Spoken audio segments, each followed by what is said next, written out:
Welcome back to the Dare to Dream podcast. My name is Vincent Van Patten, and this is a solo episode. Some more technical difficulties after last week. Took up the Wi-Fi. But today, I'm just going to speak about a few things that I have been pulling over, experiencing lately. And I'm just going to speak from the heart, see where it goes. I got, if you're watching this, a nice 7-Eleven coffee here. Paper cup. I go at about 7 in the morning, go to my local 7-Eleven, get a nice hot coffee. And it reminds me of being a kid. My dad, we used to travel, and in the mornings he's an early bird like me, and he would always wake up really early, and me and my brother, maybe we'd be at surf contest or traveling with him for his job, and wake up, he'd be usually out of the room, sometimes at the gym getting workout in, or he'd be coming back from poker at 4 in the morning, and he'd still be gone. And he would always come back in the room, he's fresh, ready to go, never wanted to sleep in, and bring with him some paper coffee cups. And maybe he'd bring me and my brother a banana bread, a slice of banana bread from Starbucks, maybe a scone or something, a couple bananas. But there'd always be the paper cups and kind of just the smell of coffee and stale coffee. And it reminds me of him and those trips and traveling, because, you stop at a gas station and you probably pick up a nice paper coffee cup. It's the little things in life. It's the little things. Lex Friedman is a podcaster. He's a researcher at MIT, Massachusetts Institute of Technology. He talks about how he loves 7-Eleven, how it's kind of his, he's one of the smartest guys in the world, and he goes there in the middle of the night just to kind of, he's working on, the guy literally builds robots and interviews people about artificial intelligence and space and just crazy stuff, rockets, and good friends with Elon Musk and all that stuff. And he just likes to go to 7-Eleven in the middle of the night, get a slushie or something. And he's a very fit guy as well, but he likes to just escape reality and go to this interesting little world where everything is, the fluorescent lights are shining, and it's kind of just this little ecosystem of perfection and confections, and it's kind of what 7-Eleven is. And that inspired me not to see it as a just a convenience store, but really a sanctuary, a respite from daily life. And set in Japan, 7-Eleven is very much part of the culture. You could get really anything from that 7-Eleven, other convenience stores. And I like to go there to start the day off. It's about a 10-minute walk, something that I've been doing that I got from Chris Williamson at the Modern Wisdom podcast. Start the day, many of us, me included, sometimes you wake up and you just hop on your phone immediately, especially me in Japan.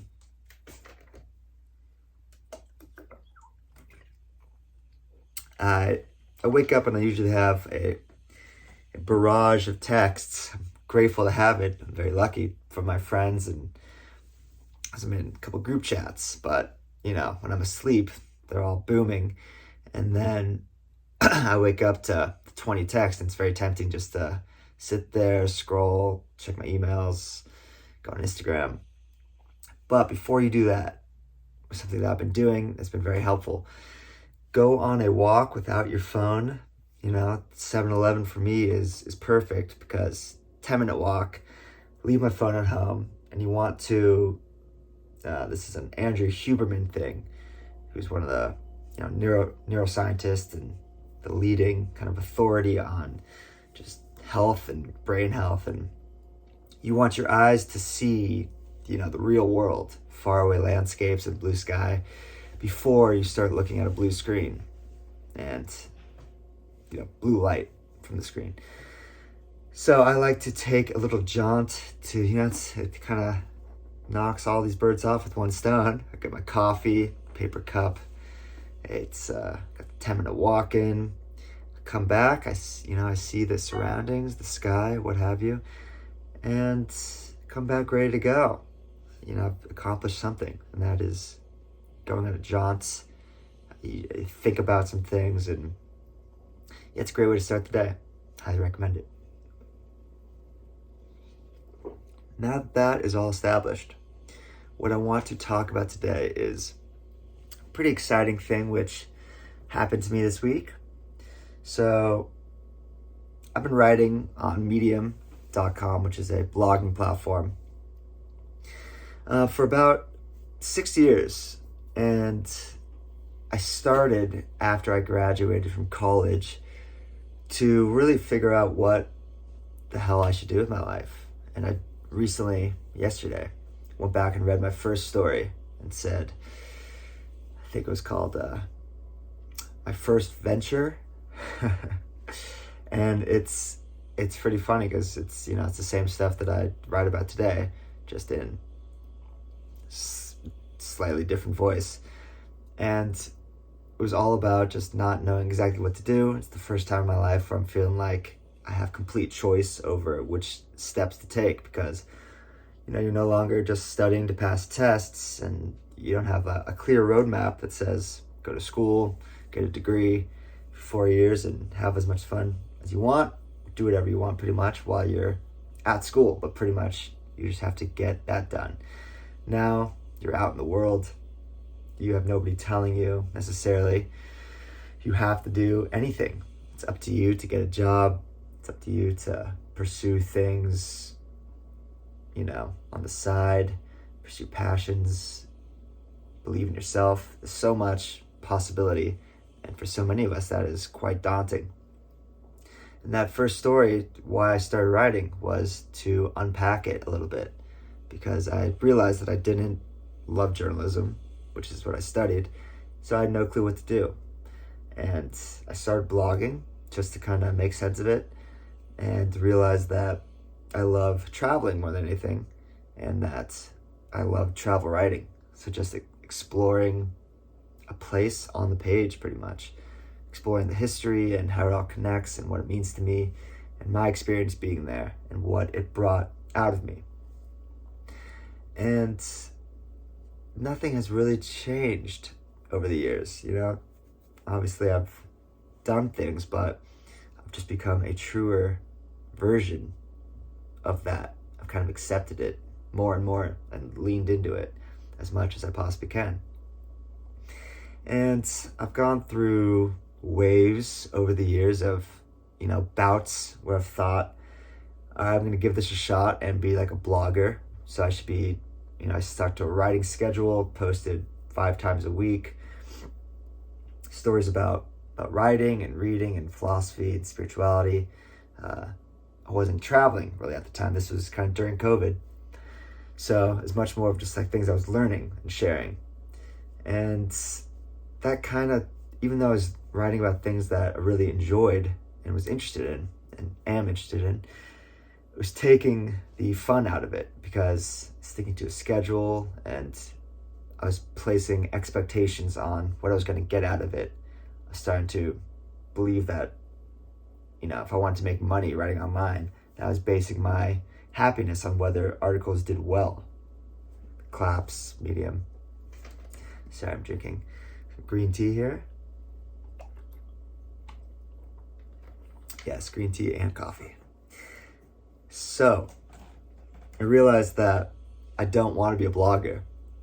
I'm a writer, and I love long form. That's why, it makes me very happy to be working on this book that I'm working on, to have published Errors of Youth, because I love to tell a deep story that spans time. And I also love, quick hit articles and that kind of stuff. But what I was finding is that I don't want to base my happiness and my livelihood on blogging online. and, on other people's whimsical, appreciation or claps. I don't know what you would call that. Because still, if I want to write books, it's still based on other people kind of accepting it. But something I heard, it's a great from Naval Ravikant, who is just this incredible thinker, entrepreneur. Don't read books that were written to make money. And that should guide you if you don't know what to read. Write books that were written because the author had to write them. I love that. It inspires me as a writer and as a reader. And that's not just for writing books. There is a lot of, a wealth of knowledge you could get from reading blogs online by professional writers who write to educate. But I think what I found for sure is that I want to write stories that just make me happy to write. And that might be poetry, that might be short fictional stories. A lot of the times it is just lessons I'm learning from day-to-day life, things I'm reading, philosophy, history lessons, all that stuff. But a lot of times I like to just tell stories about life and how it moves me. And much of the time that is from traveling, which is why I'm in Japan. So I made the decision that I don't want to be a blogger. I want to be a writer, and I will work on my books, and I will never stop blogging, but it'll be about stuff that I genuinely want to write about and that makes me happy to write. And when I feel like there's pressure or I get overwhelmed because of what I'm not doing or what I should be doing, that is when I need to reevaluate what I truly want out of this endeavor. So I've been doing this for about 6 years, and the only reason I haven't stopped is because I'm doing it because I sincerely love to do it. If I was doing it just for the monetary reward or, recognition, then I would have stopped a long time ago, because a lot of the stories that I love and think are my best ones or just my favorite don't even get, 50 claps. And that would have mattered a lot more if that's what I cared about. Like, the act of writing the thing itself is what makes me more happy than anything. And that is what keeps me going. So what happened this week, long story short, is that this article that I wrote titled "Create for No Other Reason Than to Make Your Soul Grow." I submitted it to one of the bigger publications on Medium called Mind Cafe, which I've published with a decent amount. They didn't respond, so they have to accept your article. And so Medium, basically, for those of you who do not know, it's a writing platform online, and anybody can write on there, which is why I think it's awesome. It's a great place to store your blogs and your thoughts, and just to do it for you. And what's really cool is there's publications, and anybody could start a publication. So I have Dare to Dream, and then also you could submit to any publication that you are a writer for, and you could apply to be a writer for any publication. So obviously there are bigger ones, smaller ones, different styles, blog or publications that publish different things. And so after I didn't get a response from Mind Cafe for like a week, okay, I'll just send it to this other one that I'm sure will publish it in a few days. And they did, and then about a week later, I saw a private note on the article from, I think he's the editor, I'm not really sure, of the publication. And he said, he sent me a private note like a week back, and I didn't see it. He said, like, if you get rid of the profanity and the call to action at the end, profanity just being like, shit, fuck, like, go for your fucking dreams, I said once, something like that, along those lines, as I usually do. And he said if you get rid of that and like the call to action at the end saying, please join my newsletter, I think this will have a great shot of getting boosted. I still don't really know what that means, but he said like I'd like to nominate it to get boosted, and I'm sure that just means more eyeballs on it. And I didn't see that, but then I got a second note that said, even though you didn't take the suggestions, the story got accepted. Congratulations. I'm like, oh, sweet. So I didn't have to even take any of the stuff out. And it's been the best performing article that I've ever written, with over like 2,000 claps and 45 comments. And I've never seen or anything like that. And it has, led to more followers, more people on my newsletter, and just kind of more exposure. And it's great. It's definitely, it feels good, because this was a story that meant a lot to me. And I'll talk about what it entailed after this, but it's a story that I wrote just because I felt, one of the most important reasons to write from Jordan Peterson is if you have a problem, if you have something that you genuinely want to solve on the page. And this is why Michel de Montaigne is one of my greatest inspirations. I'm pulling a lot of things out here, but he was the creator of the essay, and he was 1500s Frenchman, and he has a book right here, just the essays. And when we think of essay, a lot of us think of 5-paragraph essay from high school, arguing a point. It's got to be clear. I was always terrible at that. I was never even good at writing in high school, and I didn't even think college, but got it done. So when you think of essay, you think of the 5-paragraph, thing that you just want to do in high school and then have nothing to do with it ever again. But to essay is to explore, to attempt, to try. And that's where the word essay comes from. And what Montaigne did is he just, he's the first person just to take ideas, say like on friendship, on guilt, on Hannibal's march, just anything. That's random stuff. And he just wrote, 1,500 words on the topic, just exploring on the page. So you don't want to have the answer when you write something. You want to be looking for the answer. You are an explorer setting out, embarking to discover something as you write. And I heard yesterday, but Jordan Peterson also said authors, they don't have the end game in mind when they start writing. They don't know how the story's going to go. They keep writing because they want to know what happens next. And that is why we keep reading. And if you could feel that the author is just as much trying to figure out what happens next as you, it makes it very compelling. That's another just very inspiring, reason to write. You want to know what happens next. And that might be fiction, but for me, even in my writing my European book, I want to get back to it because I want to see what happens next. And so each, part of it is an interesting little tale. And yeah, it's fun. So anyways, while I was bringing this all together, so yeah, this article did pretty well, and the best that I have, the best story of mine has ever done.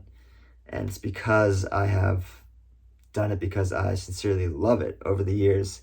And even, I didn't get caught up in, Mind Cafe didn't accept it. I said, okay, it doesn't really matter. Throw it to the next best thing. And that is exactly what had to happen for it to, not blow up, but do pretty well, at least in my eyes. And yeah, I think that just for me was a beautiful lesson of moving with the tide, flowing with the way things are supposed to happen naturally. They'll happen the way they will happen, and not to get caught up in the ifs or the ands or the buts, but just keep flowing with it, and to do it because, well, as the title says, to create because It makes your soul grow. And that opens up another big discussion of why I write in the first place. And, me and Greg started this podcast kind of inspiring people to go for the unorthodox life, to, seek what lights your soul on fire, to do what inspires you. And we have transitioned a bit. It's not so much of that you have to change your whole life and do this thing that is burning inside of you anymore. It's more of a gentle nudge throughout your life to seek something meaningful that you can't quite understand. That doesn't mean you have to change everything. That doesn't even mean you have to quit your job. That means just attuning your senses to what your curiosities are telling you, to what your inclinations are telling you which way to go. Because we have no idea why we're interested in the things we are interested in. We are called to certain things. We are, something on the path that we have been walking causes us to stray. So often we think that we can't stray. We can't stop doing what we're doing, to take a breath and to look around for a while. Yet, if we don't open ourselves up to that mystery of life and allow our curiosity to, lead us off course every once in a while, we will miss the opportunities that could be exactly what we need in our lives. And they will take us to places that obviously we can't imagine, because that's not the way, the course was moving forward. But yeah, so where was I going with that? So yeah, we have no clue just what our curiosities are trying to tell us.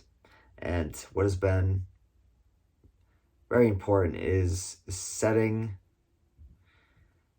our gaze on something. So basically, we need to have something that is pulling us, that is calling us, just some sort of direction. And once we have that thing, putting down the blinders and just completely opening ourselves up to the mystery of what might happen. But we do need some sort of path in which to walk, because if we don't have any sort of vision or plan or an idea, then we will be quite lost. But if you have some direction, some kind of step that is calling you to just take one after the other, it is really our obligation to follow that path and allow it to take us to places that truly we just can't imagine. But yeah, this article, it's pretty interesting. So I was watching this guy, Robert McGee, on the Rich Roll podcast, and he's this old school, very kind of hard-nosed educator, lecturer, writer, and he's the world's kind of leading authority on storytelling and what stories mean. Not necessarily how to tell a story, but what they do to us, because we are all living a story, whether we know it or not. And to know what a story actually entails is very helpful in that, because it tells us that, oh, this is supposed to happen. It is going to get hard in this valley before things get better, because this is the hero's journey. And if you don't go through a valley of darkness, then sometimes you won't know what it feels like to emerge on the other side. And that means you are going through a truly heroic endeavor in whatever it is. And the big and the small, it's all part of life. But he's pretty much saying that if you want to be a creator, you're signing up for failure and just very hard work for the next decade at least. Like, you have to be pumping out, he's talking more or less about uh, like writing scripts for movies and but also about books and fiction. He's like, you have to be writing pretty much a project a year, and it's not gonna, not gonna get anything for the next 10 years. And I'm like, yeah, that is pretty much what I'm signing up for, because first of all, I think it is important that we define our own success. Like he says, you won't be successful, but I think that means kind of monetary success or more public acclaim, bestseller, big movie, whatever it is. Screenwriter is what the word I was looking for before. Writing scripts for movies is to be a screenwriter. And so yes, I realized that if I never have a bestseller, if I never have any, and I'm not even sure if that's what I truly want, but if none of the things that we imagine will make us happy ever actually happen, is that okay? Answer for me is yes, because I know, even with this article, it's like, sure, it's cool to get some recognition and just to have it be more popular, but does it change anything? No. The number changes on the follower count, but nothing else changes. It's my job to do the writing and to think, because the act in and of itself is what gives me such joy and such life. So I was thinking about that, what he was saying, that yes, you're signing up for failure for the next 10 years, but what is failure? Failure to me is letting that fear stop you, to never even begin. That you don't want to look back on your life and say, I wish I had the courage just to begin, because many of us will let that stop us from even pursuing what we might think would make us happy, because we see, there's literally billions of writers. I don't know about billions, but millions, hundreds, thousands, I don't know, in this world, whatever we want to do. Like, there's millions of stores and billions of, humans on this great big earth. And there will always be people who are better than you. There will always be people who are doing what you are doing with 100 times the effort. And if that's what makes us never begin, then that is the only thing that can constitute a failure. If you put yourself in the position, if you just put the ball in the court, if you take a chance on yourself and give yourself some credit and say, I am worthy of pursuing this thing that I think will make me happy, that, I believe, makes you success. It doesn't matter how old you are. Begin the thing. We've said it millions of times here, but put the ball in the court. And, this leads me to the next point, that I make success because the day-to-day action of writing this story, of writing my book, that is what makes me happy. Like, I'm sitting, on my break, writing about, Lisbon, Portugal, in some remote, not really remote, but some kind of outskirt town in Osaka, Japan. And, the rain is falling outside the window, trains going by. I'm just in awe of what I'm a part of what is happening. And it's unbelievable. And the fact that I'm taking the time, even if it's just 10 minutes, to do something that matters to me almost every day, that makes me a success in my own eyes. And what I was getting at before, I kind of strayed away from, is how me and Greg have shifted a bit on Dare to Dream from, everything was so heavy and important before, to just having a lighter touch on this whole experience. You don't have to quit your job. Obviously, I now thoroughly embrace having a job where I am learning something, and every day is an opportunity to grow and do something difficult and connect with other people, be out there in the world. And it takes the pressure off of my passion, the thing that I love, that I'm doing with pretty much all my time on the side. And if that was my livelihood, and this is what really inspiring book, Big Magic, by the author of Eat, Pray, Love, Elizabeth Gilbert. She wrote about this concept in Big Magic that you don't have to quit your job to pursue your passions, because that puts too much pressure on the passion itself. You want the love, the passion, the thing that you truly want to be doing that may or may not one day be your livelihood. You want that to be as lighthearted and meaningful and fulfilling as possible. And to expect that it will make you, that'll be your career, it will make you rich, or that you have to do it, that just puts too much pressure on it and takes the joy and the love out of it.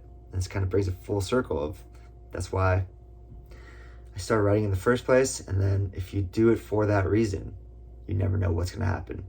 So I wrote for the 5 years, which, it's nothing, but for me, it's something. It's about a fifth of my life, a little less. And you just never know when things will change. And I haven't succumbed to believing that I'm never going to get there, because that's not the point. I'm already there. I'm already at the place that I'm doing something which is fulfilling. And when you do it for that reason, when you do it just to make your soul grow, whatever it is, it's making clothes, writing, photography, doing sport. If you do it just because it genuinely brings you joy and enriches your life, then that will take you places you cannot imagine. And just because, maybe there are some writers listening to this, Elizabeth Gilbert was extremely inspiring and helped me a lot with writing my Europe book. So she says that what you produce is not necessarily always sacred, just because you think it's sacred. What is sacred is the time that you spend working on the project, and what that time does to expand your imagination, what that expanded imagination does to transform your life. The more lightly you can pass that time, the brighter your existence becomes. So it's, we have these dreams or goals or aspirations, and there's a lot of pressure to get to that finish line, the place that's constantly moving further and further into the distance the closer we get to it.